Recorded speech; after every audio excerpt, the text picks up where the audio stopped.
Hi everyone.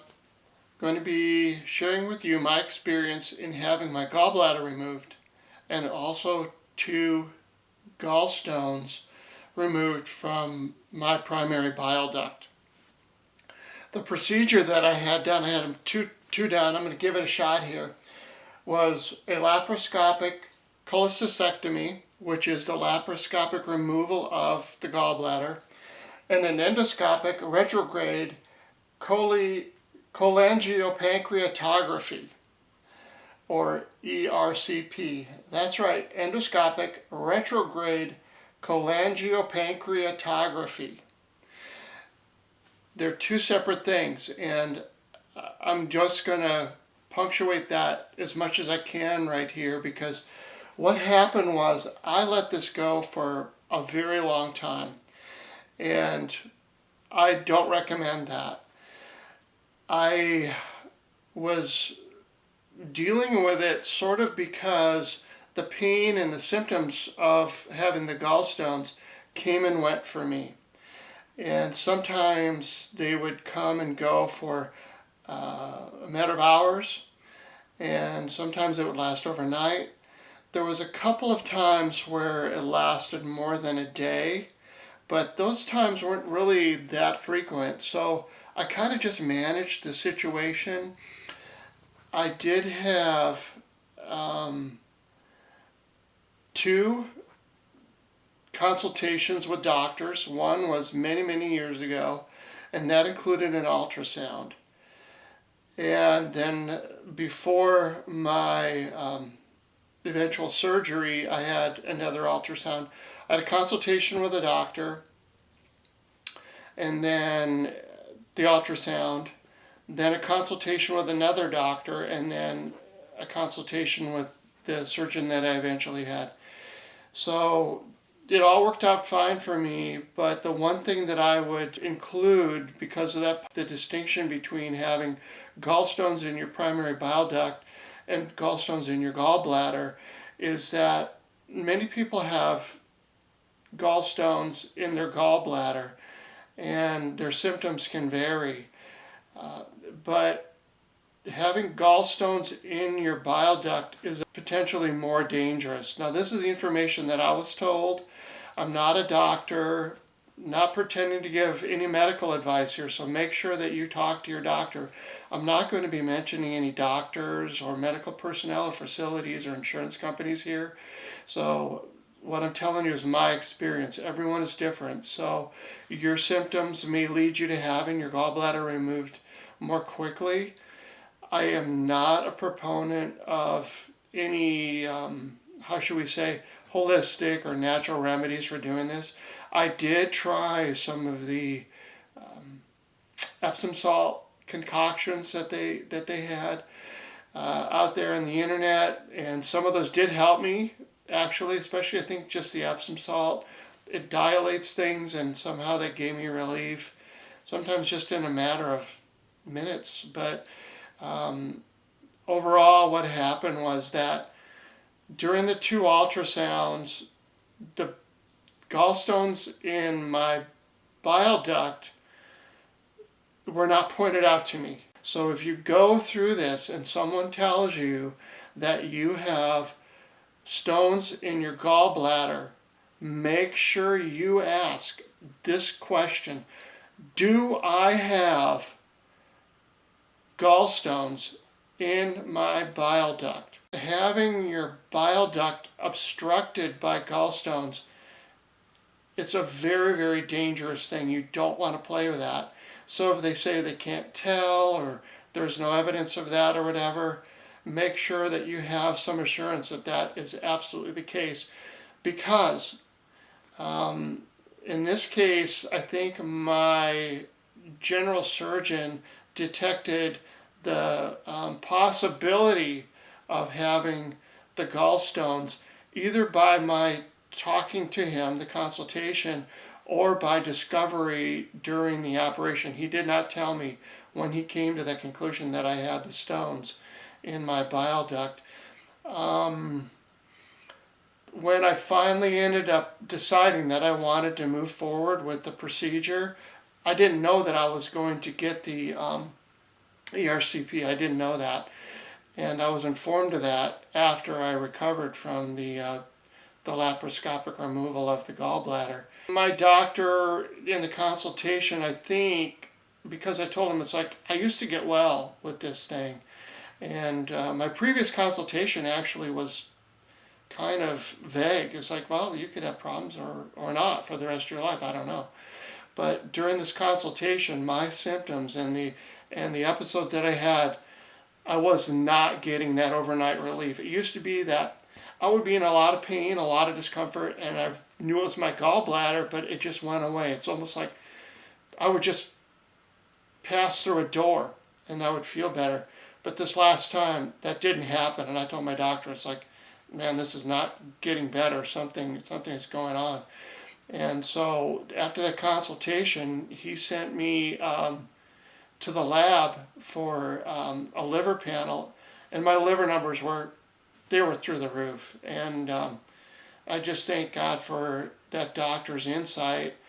And maybe he had a hunch or whatever, but anyway, I mean, anything could have happened. I could have ended up with some total issues with my pancreas or my liver, both, I don't know. But make sure, I'm not going to bring this up again, I hope, but that is such a clear difference that this apparently does happen, that you have gallstones in your bile duct and they're not removed. You have a chance of those stones causing you some problems later. The stones that I had, according to my GI doctor, the guy that did the endoscopy, he said they were the size of a pea. And that is alarming. If you look at the size of the bile duct and having 2 pea-sized stones in that bile duct, not a good thing. So make sure, again, that you clear that up. And also look up these procedures. Front load this whole thing. I mean, average the stuff in the internet out. Not all of it's going to apply to you. So it's just general information for me, just what the whole thing is. I mean, I learned about the gallbladder when I started having problems, and I respect that organ right now, even though mine's gone. I'm not sure if I could have prevented anything, eating less fatty foods and stuff. I mean, how far back would I have gone? I mean, I don't know when all this started. So don't kick yourself about it. Just, I wish I could tell you how to prevent it. I just don't. I didn't see anything about how to prevent it, other than just like not eating or drinking anything fun forever during the course of your lifetime. But it's an amazing organ, and the procedures are amazing. I was really lucky to have my gallbladder removed laparoscopically, and the doctor actually made a comment about it. He says, I was able to get it out, almost like there was this possibility where I would have had to have an open cholecystectomy. So again, just an indication that maybe I just went too long. The endoscopy, and I'm going to let you know again, the endoscopic retrograde cholangiopancreatography, that procedure and that device, it blew me away. It's just that, it's that amazing. So I was really, really fortunate to have the brilliant people and team members to have this taken care of. One of the things that I would also say, my GI doctor, a great person and everything, when I woke up from anesthesia, I did have 2 procedures. So one was not right after the other. I actually had to stay an extra night because there wasn't anybody available to do the endoscopy. So you may not have to wait that long. If someone's right there in the hospital, maybe you'll have it done right away. I don't know. But I'm not sure I would have been an outpatient for my laparoscopy. There was a drain in my side to get some of the stuff out. And some reason I kind of had a feeling I was going to be staying overnight, but I did have to stay an extra night. But anyway, when I woke up from my anesthesia and everything, I felt really good, and I was able to communicate with my physicians and the other team members right away. I got a good sort of rundown about the endoscopy, that inform me a little bit about what was going to happen and some kind of a little bit of aftercare. The aftercare for both is critical. I'm going to talk about that in a second. One of the things, though, that my GI doctor did not bring up that I found out later after he made notes and I logged on to the facility's website, it was like days and days later when the doctor submitted his notes about my procedure that I could access, was that I should have stayed away from NSAIDs. Nothing in my discharge papers and nothing verbally that my GI doctor told me indicated that I should stay away from NSAIDs. And if I only had NSAIDs at home for pain relievers, I would have taken them. And I'm not sure what it would have done and how it would have affected me, but I just think that's important. Make sure that you talk to your doctor. If you know you're going to have an endoscopy, ask them about NSAIDs and whether you should take them or not. And my doctor clearly said at the end of his notes, avoid NSAIDs, but it was later. I mean, I'd already been discharged and had gone home. Just as a side note, I was sent home with some prescriptions for pain relievers, prescription strength, and I did not take those. I did not have issues with pain or bloating. You know, talk to your doctor about these possibilities. Everyone is different. Everyone's built different. Even if your procedure has the same fancy names that mine have, your reaction to those could be completely different. I ended up taking 500 milligrams of acetaminophen the first night, just kind of as a precaution. I really didn't feel bad, but I thought, well, I want to sleep, and I don't sleep alone, so I want the person next to me to be comfortable and happy. And I think the next night I took half of that, 250, so pain wasn't an issue for me. This is a big deal, the recovery for this, because having a pretty traumatic thing done to your digestive system, it's stuff that they're doing in there. They're snipping and cutting and doing things in there, and it's not a neutral environment. So I mean, there's stomach acids and different fluids and stuff involved. So the idea for me, based on what I read and what I was told, especially in my discharge papers, which were very thorough to me, except for missing the NSAIDs after the endoscopy, that you just want everything to be bland. When I was in the hospital, they did a great job of ensuring that I was hydrated, and man, I drank a lot of water and got rid of a lot too.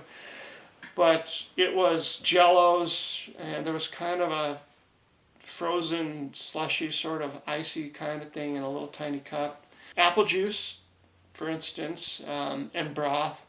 It was real bland, not spicy.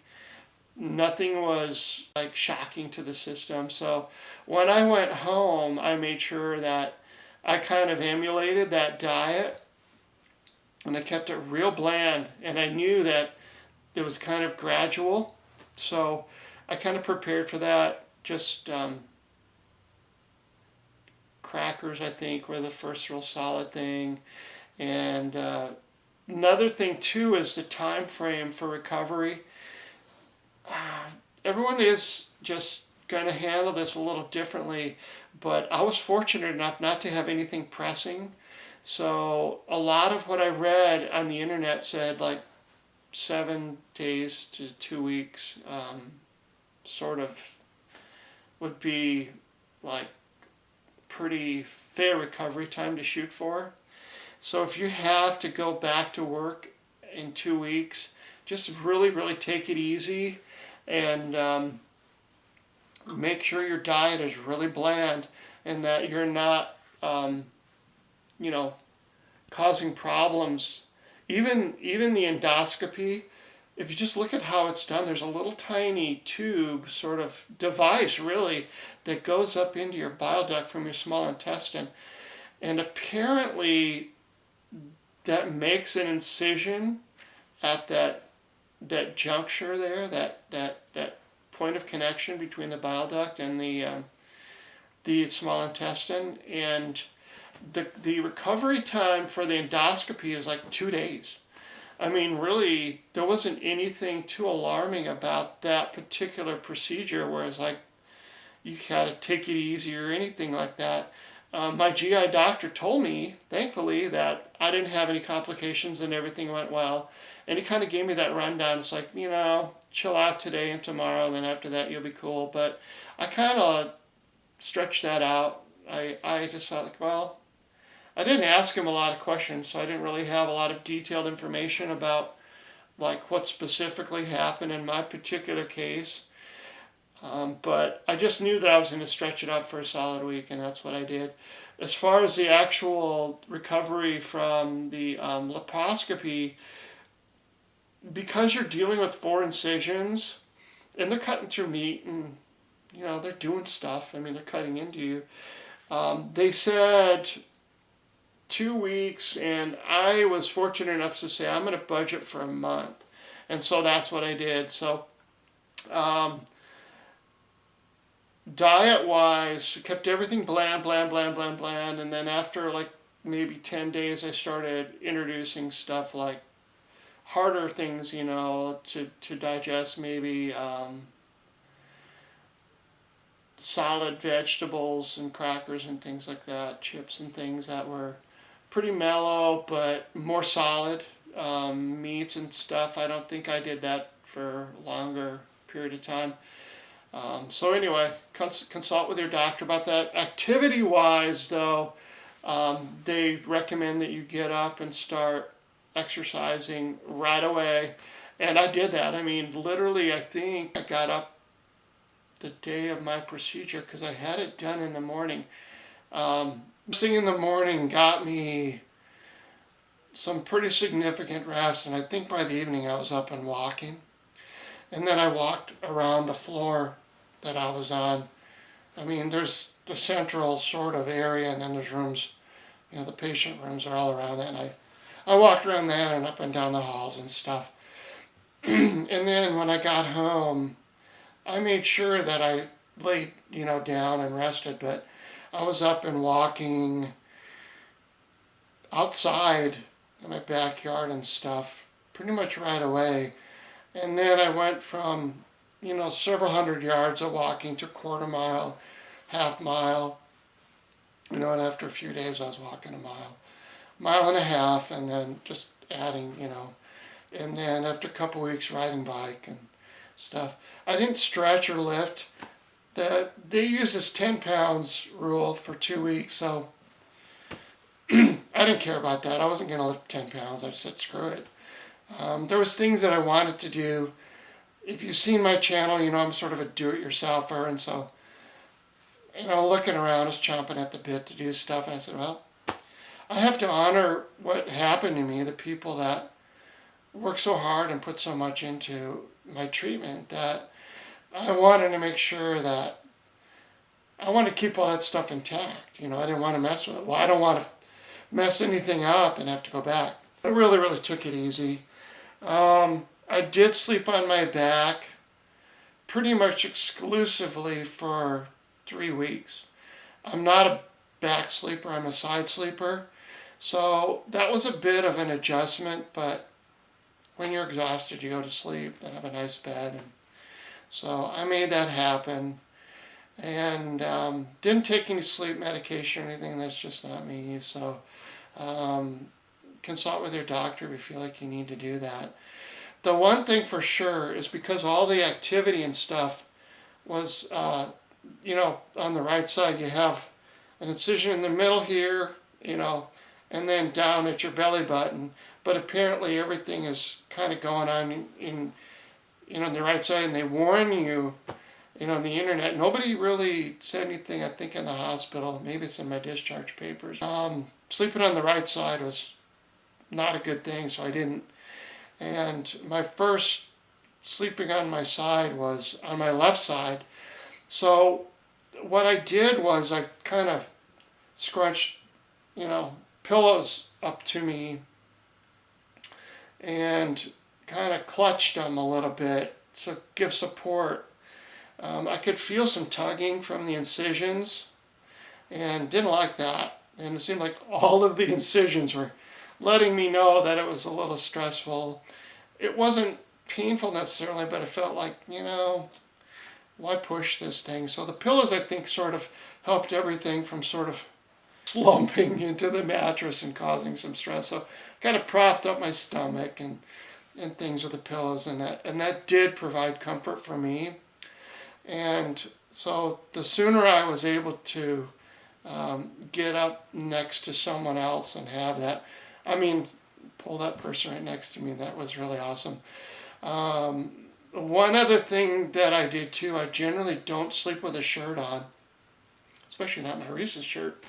So I felt like to keep some irritation level down, I did wear a shirt. T-shirt for me provided an extra sort of barrier against irritation of the bandages. And that worked really good. I just came up with that on my own, and I don't know what would have happened if I didn't. I just felt much more comfortable with that shirt on. That was good. The incisions for me healed well. Everyone has a different body chemistry, but for me, I was able to get away with showering every other day.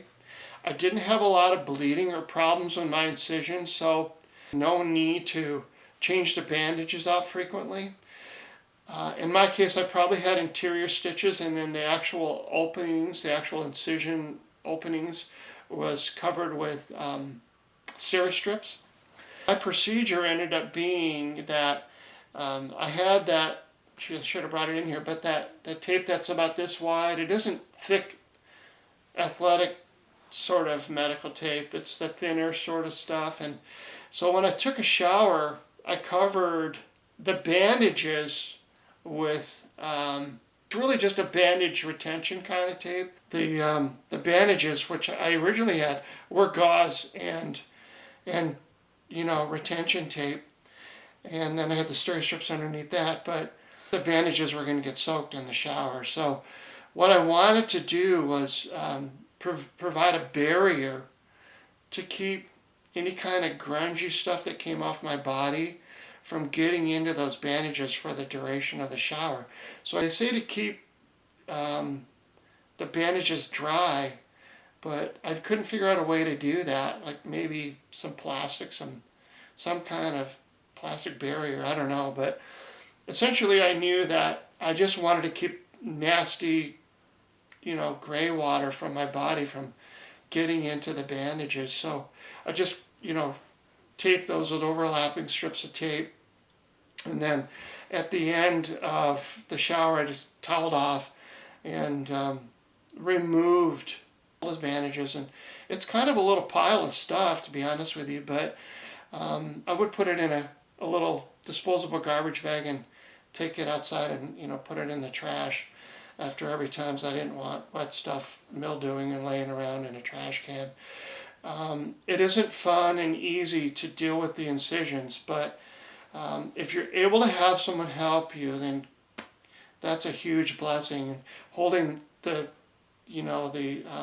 tape and cutting and stuff like that, having someone maybe, like I think the belly button incision, I just used gauze and that retention tape for a couple weeks. So do the math, 7 showers, 7 episodes of doing that. So having someone help you, it's just really, be nice to them. You're going to probably be a little demanding and possibly even a little impatient. Fortunately, I had a procedure already down, so it was easy. I just communicated that with the person that was helping me, and it was really great to have that extra set of hands to hold the tape while I cut it and measure it and that kind of stuff. The tape and bandage situation, I did have just a little bit of blood, for maybe a week or so. Just, I don't know if it was the steri-strip sort of just transferring a stain, but the one on my side didn't initially have steri-strips because it was the drain, and you just pulled it out and it was gone. It just seemed like it was fine. But I put steri-strips on that myself because I just there's a big tube sticking out of me. So the doctor was pretty confident. I didn't doubt him, but I felt like, well, I got the steri-strips, I'm going to use them. So after a couple weeks, I quit using the bandages, and then I started just using Band-Aids, like the 2x4 Band-Aids, and I put the Band-Aid part of that. And again, though, even though I had those on, I did use barrier tape for maybe a shower or two. And then eventually I just went to the straight, the 2x4 Band-Aids, and then eventually, because my incisions were small enough, just regular Band-Aids. And the reason I used the regular Band-Aids after I was pretty much healed was just to keep the incisions from being irritated. I wasn't bleeding and the incisions weren't open, but I want the scars to heal up as comfortably as possible. So the Band-Aids to me were a layer of protection from irritation, if that makes sense. So that was a real just brainstorm that I had. Maybe those are my mods, is the way I ended up treating my, you know, incisions. So yeah, there's my maybe mod. So maybe it'll help you. So keeping those incisions dry is important. After I took the bandages off, I had gauze. Now, I don't use cotton balls because they leave fibers and they'll get stuck in that steri-strip material because it's kind of got sort of a grid sort of feel to it. So I use gauze and rubbing alcohol, and I just gently clean those areas, and then before I put the other bandages on, I made sure I took another piece of gauze and just dried it off so that the tape would stick really well. So I treated all those areas really gently with gauze, and even the steri-strips, just really, really super gently. You don't have to soak the gauze with alcohol, just a little damp, and just clean those areas off and disinfect them. And my doctor, I asked him about, it's like, do I need to put some sort of cream or anything that for the scars? And he said no, because your body's going to provide the right oils to,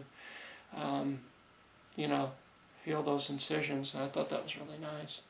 Gosh, that looks like it's about it. I do recommend the procedure.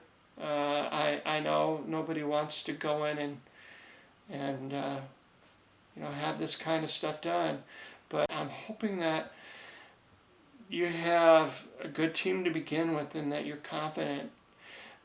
I just put stuff off. I never had a lack of confidence, but for me it was almost like things had to happen in a certain way, if that makes sense. And so the timing of it all was uncanny. It all seemed to work out.